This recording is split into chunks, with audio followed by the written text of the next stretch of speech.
When we hear the word angel today, most people immediately picture wings, halos, and soft glowing figures hovering peacefully in the sky. That image did not come from the Bible. It came from later art, religious tradition, and centuries of reinterpretation. In the original text, angels were never described as cute, gentle, or symbolic beings.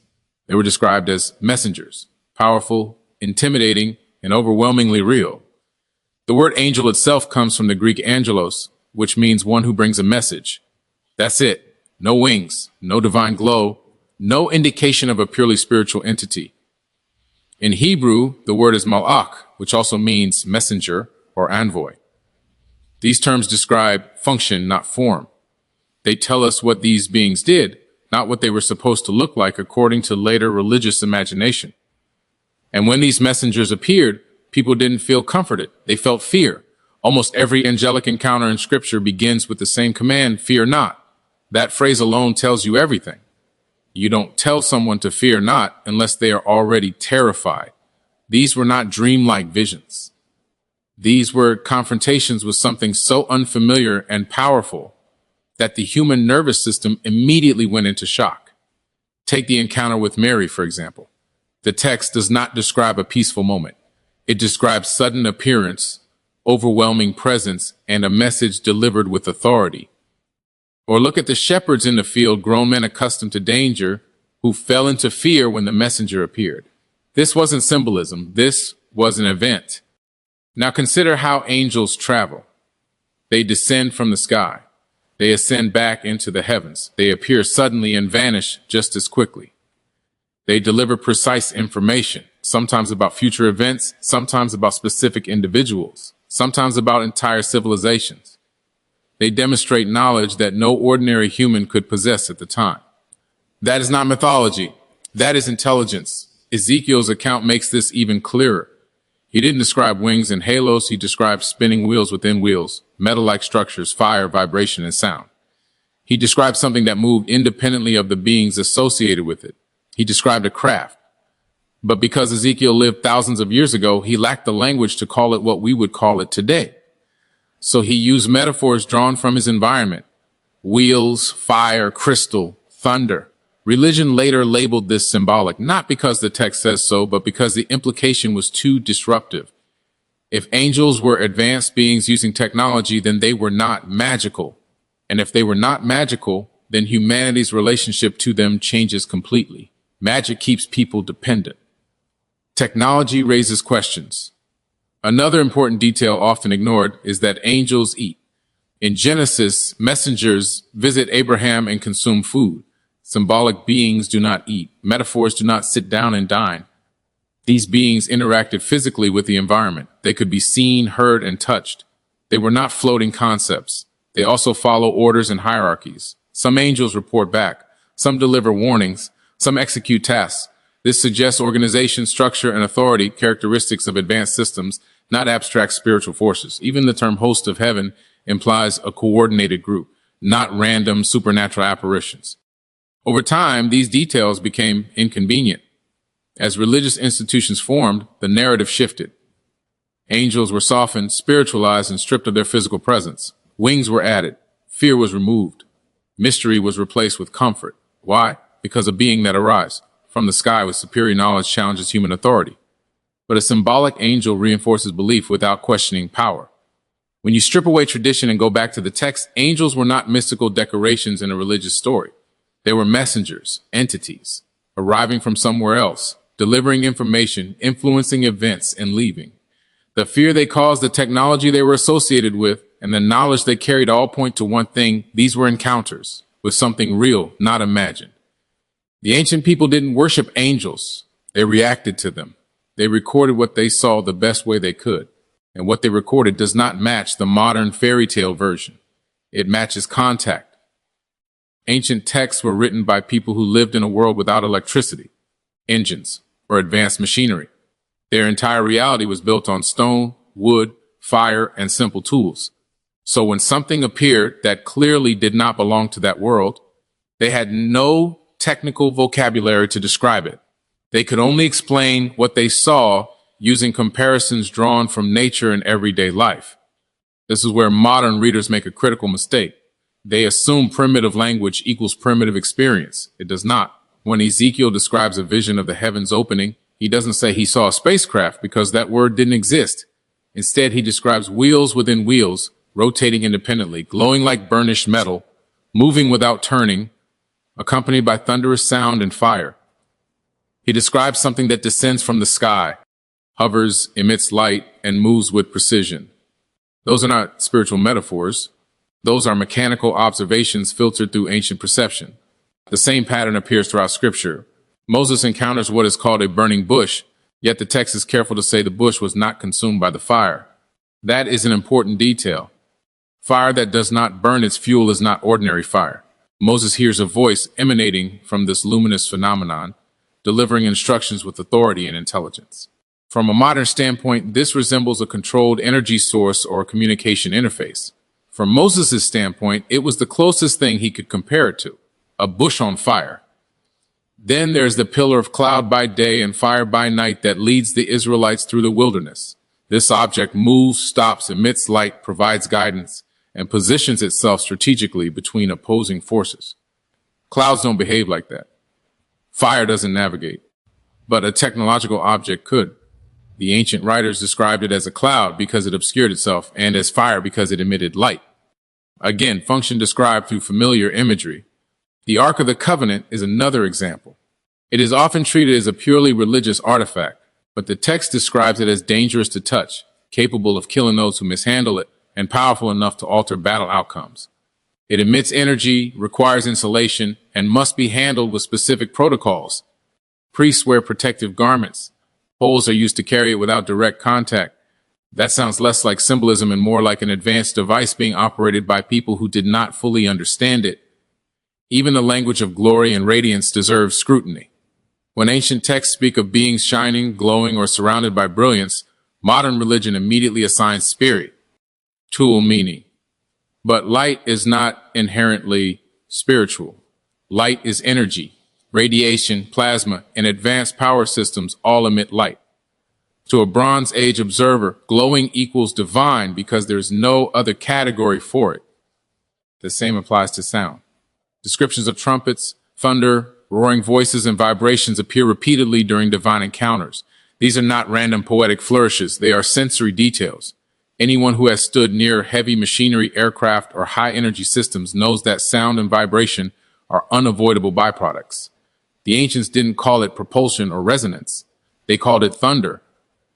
Another overlooked factor is motion. Many of these phenomena move with intention. They descend, ascend, hover, and reposition themselves. They respond to human presence. They stop and start. Natural phenomena don't behave this way. Weather doesn't follow people. Fire doesn't guide nations. But technology does. Skeptics often argue that these are visions or dreams. Yet the text repeatedly emphasizes physicality. Multiple witnesses see the same events. Objects interact with the environment. People are injured or killed by proximity. Instructions are given that require physical compliance. These are not internal hallucinations. These are shared experiences. Primitive language does not mean primitive truth. It means limited vocabulary.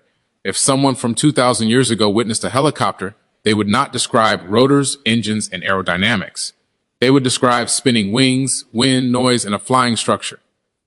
That does not make the helicopter mythical. It makes the observer human. Ancient texts are not telling us that miracles violated the laws of nature. They are telling us that the laws of nature were being used in ways those people could not yet understand.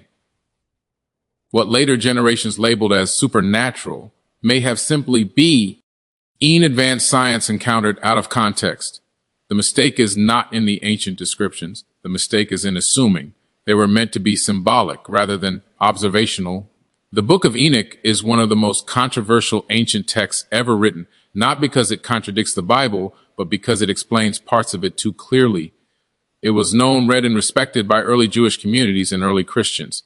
In fact, it is directly quoted in the New Testament, which means its ideas were considered legitimate by those closest to the original tradition. Yet later, it was removed from the official canon and labeled forbidden or apocryphal. That decision alone raises an important question. Why suppress a text that was once openly accepted? The Book of Enoch expands on a brief and mysterious passage in Genesis that mentions the sons of God descending to earth and interacting with human women. In Genesis, this event is described in only a few lines, leaving enormous gaps in understanding. Enoch fills those gaps with detail, names, motives, and consequences. It identifies these beings as the Watchers, entities who came from the heavens, observed humanity, and then directly interfered with human development. According to Enoch, the Watchers did not merely observe, they taught. They introduced humans to metallurgy, weapon making, cosmetics, astronomy, mathematics, agriculture, and advanced knowledge of the earth and sky. This is not the story of demons tempting humans into moral failure. It is the story of a sudden leap in civilization caused by outside intervention. Human progress accelerates rapidly, and with it comes imbalance, warfare, and ecological disruption. This creates a serious theological problem. If advanced knowledge was introduced from non-human sources, then human civilization did not evolve in isolation. That challenges the idea that humanity's development was entirely self-guided or divinely timed in a simplistic sense. It suggests interference, experimentation, and unintended consequences. These are uncomfortable concepts for institutions built on moral absolutes and linear narratives. The Watchers also take human partners and produce hybrid offspring known as the Nephilim. These beings are described as giants, powerful, destructive, and uncontrollable. Whether understood literally, genetically, or symbolically, the implication is the same. Boundaries were crossed. Something incompatible occurred. The natural order was altered. The resulting chaos leads to widespread devastation, which Enoch presents as a primary reason for the flood narrative. This reframes the flood not as random punishment, but as containment, a reset, a response to a problem that has spiraled out of control. That interpretation shifts responsibility away from humanity alone and places it on the actions of the Watchers themselves. Again, this complicates simple moral storytelling. The Book of Enoch also describes advanced cosmic knowledge, detailed movements of celestial bodies, complex calendars, and precise astronomical cycles. This information appears far more sophisticated than what is typically attributed to early civilizations. Yet, it is presented as knowledge given to Enoch, not discovered over generations. That detail matters. It implies transmission, not gradual invention. So why was this book removed? Because it removes mystery in the wrong places. It explains angels as beings with bodies, hierarchies, and limitations. It presents them as fallible, capable of error, desire, and rebellion. It removes the clean division between heaven and earth and replaces it with interaction. That threatens institutional control because it makes the universe less abstract and more accessible by suppressing Enoch religious auth. Authorities preserved a version of spirituality that emphasized obedience over understanding. A vague heaven is safer than a populated cosmos. A distant God is easier to manage than a complex hierarchy of powerful beings. Knowledge, when uncontrolled, empowers individuals to ask questions, and questions weaken centralized authority. What makes Enoch especially dangerous suppression is how well it aligns with fragments left behind in canonical scripture. The references are still there. They just lack context. Enoch provides that context, and in doing so, it exposes intentional omission rather than accidental loss. Survival of the Book of Enoch in Ethiopian tradition proves it was not lost. It was excluded. And exclusion is an act of choice. That choice shaped how billions of people understand angels, God, and humanity's place in the universe. The text is not asked to be believed blindly. It asks to be examined honestly. And that, more than anything, explains why it was hidden. One of the most quietly altered ideas in religious history is the meaning of the word Elohim. In modern teaching, it is almost universally translated as God, singular, all-powerful, and omnipresent. But in the original Hebrew language, Elohim is grammatically plural. That is not opinion, interpretation, or speculation. It is a linguistic fact. The singular form is El or Eloah. Elohim literally means gods or powerful ones. The reframing of this word reshaped theology, authority, and humanity's understanding of the divine. In the opening line of Genesis, in the beginning, Elohim created the heavens and the earth. The verb used is singular, which is often cited as proof that Elohim refers to one being. But Hebrew frequently pairs plural nouns with singular verbs when referring to a collective acting as one unit. This does not eliminate plurality. It suggests coordinated action. The same GC grammatical structure is used elsewhere to describe councils, groups, and ruling bodies. What later theology insisted was mystery, the original language presents as structure. As the text continues, the plural nature becomes harder to ignore. Let us make man in our image, after our likeness. Not my image, not my likeness, our. That statement alone dismantles the idea of a solitary entity acting in isolation. Attempts to explain this away as poetic flourish or divine self-dialogue are not supported by Hebrew literary tradition. Ancient writers did not anthropomorphize God in abstract philosophical ways. They recorded events as they understood them. Throughout the Old Testament, Elohim speaks, argues, consults, and convenes. There are councils in heaven, decisions are debated, permissions are granted. In the book of Job, the sons of God present themselves before Elohim. This is not omnipresence, this is administration, a hierarchy, a system of governance involving multiple entities with varying roles and authority. Even more telling is how Elohim behaves physically. Elohim walks in the garden. Elohim descends to inspect the Tower of Babel. Elohim appears to Abraham, eats with him, and negotiates over the fate of cities. These are not metaphors for an all-encompassing cosmic force. These are localized beings interacting within space and time. Omnipotence does not need to investigate. Omniscience does not need reports. Later religious interpretation struggled with this portrayal because it conflicted with evolving philosophical ideas of a singular, infinite God influenced by Greek metaphysics. To reconcile the text with theology, translators and teachers reframed Elohim as a singular entity expressed in plural majesty, but the royal we concept did not exist in ancient Hebrew culture. That explanation was imported centuries later to solve a theological problem. No. A linguistic one. Psalm 82 makes the issue explicit. God stands in the congregation of the gods. He judges among the gods. In Hebrew, Elohim stands among Elohim, one presiding authority among others. The text then criticizes these lesser Elohim for their failures and declares their mortality. That passage alone confirms a hierarchy of powerful beings rather than a single isolated deity. It also introduces accountability, something unnecessary if only one being exists. This reframing had consequences. By compressing Elohim into a single, unreachable entity, institutions centralize divine authority. If there is only one God, and that God speaks only through sanctioned channels, then control becomes manageable. But a council of powerful beings interacting with humanity complicates obedience.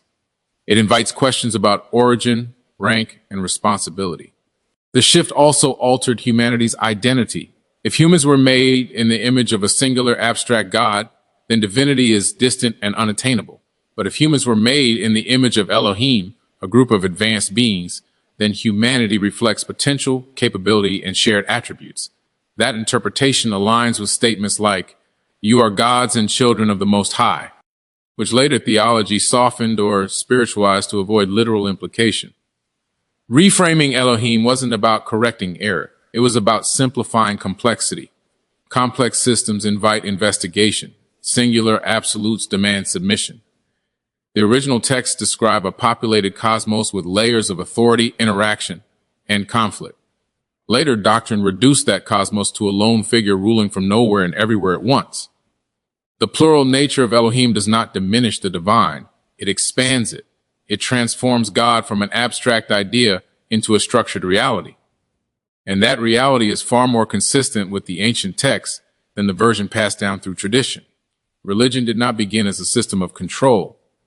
It began as an attempt to explain encounters, experiences, and forces that ancient people could not fully understand. Over time, however, those explanations were reorganized, edited, and standardized by institutions whose survival depended on authority, hierarchy, and obedience. That is where distortion entered the picture, not necessarily through outright lies, but through selective emphasis, omission, and reinterpretation. Control requires simplicity. Complex realities create independent thinkers, and independent thinkers are difficult to govern. Ancient texts describe a universe filled with interaction, beings descending from the sky, councils of powerful entities, advanced knowledge being transferred, and humans playing an active role in a much larger cosmic system. That worldview empowers curiosity. It invites questions. It encourages investigation. Organized religion replaced that complexity with rigid doctrine because doctrine is easier to enforce than understanding. One of the most effective tools of control is fear. Early religious systems learned quickly that fear of punishment was more powerful than love of truth. Concepts like eternal damnation, divine wrath, and unchallengeable authority were emphasized while inconvenient passages were minimized or removed. Texts that suggested angels could fail, gods could argue, or humans could possess divine potential were labeled dangerous. Not false, dangerous. Canon formation was not a spiritual event, it was a political one. Councils of men decided which books would be included and which would be excluded. These decisions were influenced by power struggles, doctrinal disputes, and the need for uniform belief. Texts like the Book of Enoch were removed not because they contradicted Scripture, but because they explained it too well. Explanation reduces dependency. Mystery preserves it. Language itself became a weapon. Words were retranslated to shift meaning. Plural terms became singular. Physical descriptions became symbolic. Advanced beings became supernatural spirits. Technology became miracles. By spiritualizing everything, religion disconnected humanity from reality and placed all power beyond reach. If everything is magic, then nothing can be questioned. If everything is mystery, then only priests can interpret it. Another distortion was the relocation of divinity. Ancient texts repeatedly state that the divine interacts with the physical world, walks among humans, and operates within space and time. Religion moved God out of reach, into the sky, beyond the universe, outside of comprehension. A distant God cannot be challenged. A distant God requires intermediaries. Those intermediaries become gatekeepers of salvation, truth, and authority. Human potential was the greatest threat. Statements like "you are made in the image of the gods and the kingdom is within you" were reframed as metaphor. Literal empowerment became symbolic comfort. Instead of teaching humans how to access knowledge, awareness, and responsibility, religion taught submission, guilt, and dependence. A population that believes it is broken will always seek repair from authority. Ritual replaced understanding.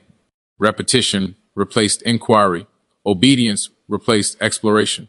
Over time, people stopped reading the text for themselves and relied on interpretations handed down from above. This was not accidental. Literacy was restricted. Scriptures were written in inaccessible languages. Questioning doctrine became heresy. Heresy became punishable. Control was complete. This distortion did not require evil intent from every participant. Many genuinely believed they were protecting people from confusion or chaos. But protection and control often look the same from the inside. Once an institution is built on authority, it must defend that authority at all costs. Even truth becomes negotiable. The result was a version of reality that prioritized compliance over comprehension. Angels became harmless decorations. God became untouchable. Humanity became sinful by default. The universe became small, safe, manageable, and profoundly inaccurate. Yet the original text still whispered beneath the surface. Inconsistencies remain. Passages don't quite fit the official story. Questions persist. That is because distortion can never fully erase truth. It can only bury it.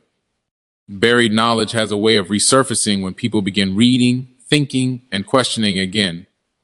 Religion didn't destroy the truth. It reorganized it to maintain control. The moment control weakens, the original narrative begins to reemerge, not as belief, but as remembrance, the most carefully hidden. Truth in religious history was never about angels, gods, or heavenly realms. It was about humanity itself. Ancient texts repeatedly hint that humans were far more than passive creations meant to obey, worship, and wait for salvation. They suggest that humanity possessed latent power, awareness, and potential that mirrored the beings who created or guided them. That idea was not merely controversial, it was dangerous. From the earliest scriptures, humans are described as being made in the image and likeness of the Elohim. That phrase has been softened, spiritualized, and reduced to moral resemblance, but the original implication is far more literal. Image and likeness imply similarity and capacity, not just ethics. Ancient cultures did not separate consciousness, intelligence, and power the way modern religion does. To resemble higher beings meant to share attributes, awareness, creativity, authority, and the ability to shape reality. This theme appears repeatedly, but always briefly, almost as if it needed to be hidden in plain sight. You are gods, children of the Most High. The kingdom is within you. These are not vague poetic statements. They are direct declarations. Yet, instead of being emphasized, they were reinterpreted as metaphor, hyperbole, or future promise, rather than present reality. The message was shifted from empowerment to postponement. Knowledge became the dividing line. In the Garden of Eden story, the true issue was not disobedience, it was awareness. The acquisition of knowledge elevated humans to a new level of perception. The text itself states that humanity became like the gods, knowing good and evil. That is not symbolic guilt, that is cognitive expansion. The punishment was not death by execution, but limitation, removal from access, restriction from further growth, and the imposition of labor and survival struggle. Over time, the story was reframed to teach that seeking knowledge is sinful. Curiosity became rebellion. Questioning became dangerous. This inversion ensured that humans would associate their own potential with guilt. A being convinced it is flawed will never explore its power. Instead, it will seek permission. Religious systems reinforced this by externalizing all authority. God was placed outside the universe. Power was placed in heaven. Miracles were reserved for prophets of the past. Humans were taught they were born broken and required saving. This framework created dependency. If all power exists elsewhere, then obedience becomes the only path. Yet the texts never fully support that narrative. Humans name animals. Humans rule the earth. Humans speak reality into existence through language, intention, belief. Even prayer itself assumes influence, that human thought and intention can affect outcomes. That alone contradicts the idea of powerlessness. The suppression of this truth was gradual and strategic. Literacy was restricted, interpretation was centralized. Mystical traditions that explored consciousness, energy, and inner transformation were labeled heretical. Teachings that emphasized direct experience over doctrine were eliminated. The divine was no longer something to awaken within. It was something to beg for from above. Why hide human power? Because a population that understands its own consciousness is uncontrollable. Awareness dissolves fear. Fear is the foundation of authority. When humans realize they are participants in reality rather than subjects of it, systems built on dominance collapse. This does not mean humans are supreme rulers or equal to cosmic forces. It means they are more than they were taught. It means their minds are interfaces, their consciousness is creative, and their potential is expandable. Ancient texts describe humans as unfinished, capable of growth, learning, and transformation. Religion froze that process and called it humility. Even salvation was reframed. Instead of awakening, it became rescue. Instead of remembering, it became forgiveness. Instead of activation, it became worship. The focus shifted away from inner development and toward external allegiance, but the clues remain. They survive in fragments, contradictions, and forbidden statements that never fully disappeared. Humanity's true power was not erased. It was buried beneath fear, doctrine, and obedience. And buried knowledge has a tendency to awaken when conditions are right. Not through belief, but through realization.